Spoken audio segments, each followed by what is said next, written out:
सर्वांना श्री स्वामी समर्थ सात स्वामीची या यूट्यूब चॅनलवर तुम्हा सर्वांचे स्वागत। मागच्या व्हिडिओमध्ये आपण बघितलं होतं की पार्वती मातेला रतीने शाप दिला होता आणि त्याच्यामुळं माता कधीच गर्भवती राहत नव्हती। तर माताला जे मुलं झाले पुढे ते कसे झाले तर आपल्या अगोदर म्हणजे कार्तिक स्वामींचं जाणून घेऊया। कार्तिक स्वामी हे पार्वती मातेचे शिवजीचे पहिले पुत्र। तर कार्तिक स्वामीचा जन्म असा झाला की तारकासुराचा वध हा कार्तिक स्वामीच्या हातूनच होणार होता, कारण ब्रह्मदेवाने सांगितलं होतं म्हणजे शंकर पार्वतीचं लग्न होण्याच्या आधीच की तारकासुराला मारण्यासाठी शिवचा पुत्रच तारकासुराला मारू शकतो। त्याच्यानंतर मग आता त्याचा जन्म कसा होणार, माताला तर शाप होता। तर त्या दोघांच्या तेजानं एक गोळा निर्माण झाला, तेजाचा गोळा निर्माण झाला आणि तो गोळा ते ध्यानस्थ असतानाच असा जमिनीवर निर्माण झाला आणि तो गोळा कोणी घेऊ नये म्हणून अग्निदेव त्या गोळ्याला बघतात आणि घेतात आणि एका ठिकाणी नेऊन ठेवतात। आणि त्याच्यानंतर ब्रह्मदेव विष्णू ते सांगतात की याला आता गर्भात धारण करायला पाहिजे। तर मग तेवढा तेजाचा गोळा एकाच गर्भात राहणं शक्य नव्हतं, कारण सामान्य माणसामध्ये ती शक्ती नाही आहे।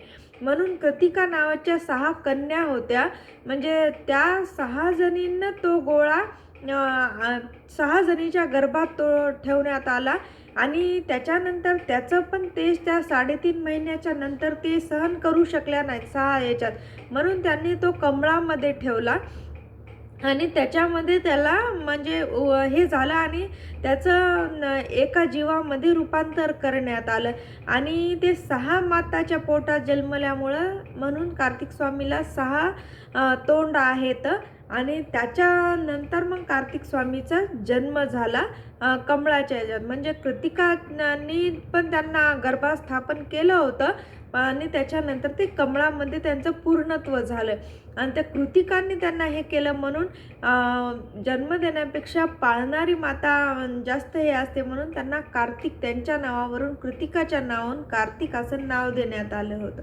आणि स्कंद माताना म्हणजे जेव्हा पार्वती माता त्यांना घ्यायला आल्या, त्यांना हे म्हणजे सगळं कळाल्याच्या नंतर तर ते घ्यायला आल्या तेव्हा त्यांनी स्कंद रूप धारण केलं होतं, म्हणून कार्तिक स्वामीला स्कंद पण म्हणण्यात आलं। आणि त्याच्यानंतर कार्तिक स्वामी त्यांच्या आईवडिलांकडं म्हणजे शंकर पार्वतीकडं कैलास पर्वतावर आले आणि त्यांनी तारकासुराचा वध केला।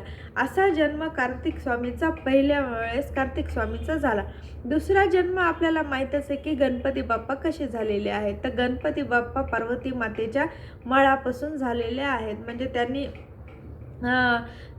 स्नान करायला गेल्याच्या नंतर आता आपल्याला हे त्यांना वाटलं की आपण एक बालक निर्माण करावा आणि त्या करत गेल्या, म्हणजे त्या हे ध्यान हे करत असताना रमत असताना त्या करत गेल्या आणि त्या बालकाचं रूप त्यांनी धरलं आणि त्यांना पण पहारा देण्यासाठी आंघोळीला गेल त्या मग पहारा देण्यासाठी पाहिजे होतं, कारण तेव्हा कैलास पर्वतावर कुणीही नव्हतं। त्याच्यामुळं त्यांनी पहारा देण्यासाठी गणपती बाप्पाला तयार केलं आणि पहारा देण्यासाठी आपण बघतोच। त्याच्यानंतर मग महादेव आले आणि त्यांना माहीत नव्हतं की पार्वती मातेनं हे बनवलेलं आहे, तर ते जाऊ देत नव्हते गणपतीमध्ये त्यांना। आणि मग त्या दोघांचं युद्ध झालं महादेवाचं आणि गणपतीचं आणि त्याच्यानंतर रागानं महादेवानं त्यांचं मस्तक छाटलं आणि त्याच्यानंतर पार्वती मातेच्या क्रोधानं ते सगळं म्हणजे पृथ्वी हे होऊ लागली।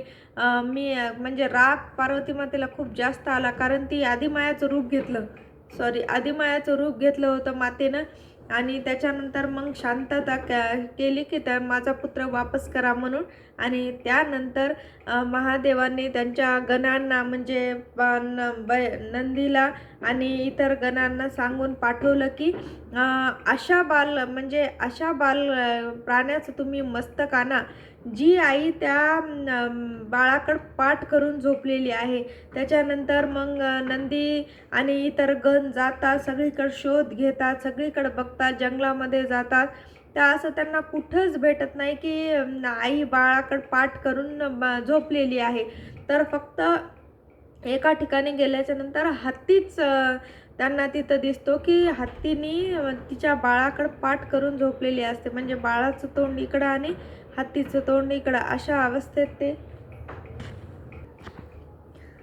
हत्तीचं तोंड इकडं असते ना, हत्तीनी तिच्या बाळाकडे पाठ करून झोपलेली असते आणि त्याच्यानंतर त्याचं तोंड गणपती बाप्पाला लावायला नेतात आणि गणपती बाप्पाचं म्हणून चेहरा हा हत्तीचा आहे.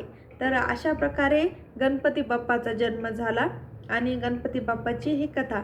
आणि तिसरं म्हणजे आता 2 मुलंच झाले पार्वती मातेला. दोन्ही मुलं म्हणजे मुलांचं मुलगी जे करू शकते ते मुलं कधीच करू शकत नाहीत. म्हणजे आता पार्वती मातेला सगळे माणसंच झाले. तिला स्वतःला बोलायला असं म्हणजे स्वतःची मुलगी असल्यावर कसं असते, एक मैत्रीण, मुलगी, आई अशा गोष्टी ज्या असतात त्यांना आपण सगळं सांगू शकतो. आपले हे करू शकतो, मन मोकळं करू शकतो. आणि मग पार्वती मातेला आता करमना की मी एकटीच स्त्री, म्हणजे पूर्ण कैलास पर्वतावर मी एकटीच स्त्री, बाकी सर्व पुरुष. अशा त्या एकांतात माता एकटीच पडू लागली. म्हणून तिने एकांत नष्ट करण्यासाठी त्यांना मुलगी हवी होती. तर एकदा पार्वती मातेला असंच असं छान कुठंतरी जावं वाटत होतं. तर महादेव त्यांना एका वनामध्ये, सुंदर अशा वनामध्ये घेऊन जातात आणि तिथं गेल्याच्या नंतर माता तिथं असणाऱ्या कल्पवृक्षावर मोहित होतात. म्हणजे त्यांना तो कल्पवृक्ष खूप आवडतो आणि तिथं जाऊन त्या हे करतात, विचार करतात की मला एक सुंदर मुलगी असावी, असा त्यांच्या मनात तोच विचार असतो. आणि तो कल्पवृक्षाचं झाड असते आणि कल्पवृक्षाचं झाड हा इच्छापूर्ती करणारा असतो आणि त्या इच्छापूर्ती त्यांची मग तिथं झाली आणि कल्पवृक्षाच्या झाडातून सुंदर अशी कन्या उत्पन्न झाली आणि ती खूप सुंदर होती आणि वृक्ष म्हणजे अशोक, म्हणून तिचं नाव अशोक सुंदरी असं ठेवण्यात आलं. आणि त्या खूप सुंदर होत्या दिसायला म्हणून सुंदरी ठेवण्यात आलं, म्हणून अशोक सुंदरी असं त्यांचं नाव पडलं. असे हे तिन्ही अपत्यांचे जन्मकथा, जे की एकही मातेच्या गर्भातून आलं नाही, कारण तशा शापामुळं. आणि सुंदर असं त्यांना मातृत्वाचं वरदान पण मिळालं. अशी देवांची लीला कशी असते, म्हणजे ते भोगतात पण आपल्याला वाटते की आपणच सगळं भोगतोय. देव मला बघा ना, या गोष्टीतून माताला किती त्रास झाला असेल, आपल्यालाच भोगावं लागते, देव असा का करतो. पण ते देवांनी पण भोगलेलं आहे, खूप भोगलेलं आहे. त्याच्यानंतर त्यांना ती सिद्धी, ते म्हणजे प्रत्येक गोष्ट प्राप्त झालेली आहे. आपण जाणतोच की महादेवाला प्राप्त करण्यासाठी माताला किती वर्ष तपश्चर्या करावं लागली. कृष्णाला कसा त्याच्या आयुष्यामध्ये दुःख आलं, मग आपण थोडंसं काही झालं तर आपण देवाला म्हणतो की देवा तू माझं काहीच चांगलं केलं नाहीस असं. पण त्यांनी पण किती त्रास सहन केलेला आहे, किती विरह सोसलेला आहे. लेकराचा असो, नवऱ्याचा असो, आईवडिलांचा असो, म्हणजे प्रत्येक गोष्टीतून त्यांना पण सहज सुख मिळालेलं नाही आहे. ते पण दुःखातून गेले आणि सुखात प्रवेश केला. असंच आपलं पण जीवन असते. प्रत्येक गोष्टीला देवावर नाव ठेवू नका. देवाने मला हेच दिलं नाही, तेच दिलं नाही. जे दिले ते भरभरून दिलेलं आहे. जे आपल्याकडं आहे त्याच्याकडनं बघता, जे आपल्यापेक्षा ज्यांच्याकडं नाही आहे त्यांच्याकडं बघा, मग तुम्हाला कळेल की आपल्याकडं काय आहे. खरं सगळ्यात गोष्ट महत्त्वाची असते ते समाधान. समाधान माना, बरोबर आपल्या घरी सगळं येईल. तुम्हाला नक्की सांगा व्हिडिओ कसा वाटला. धन्यवाद. श्री स्वामी समर्थ.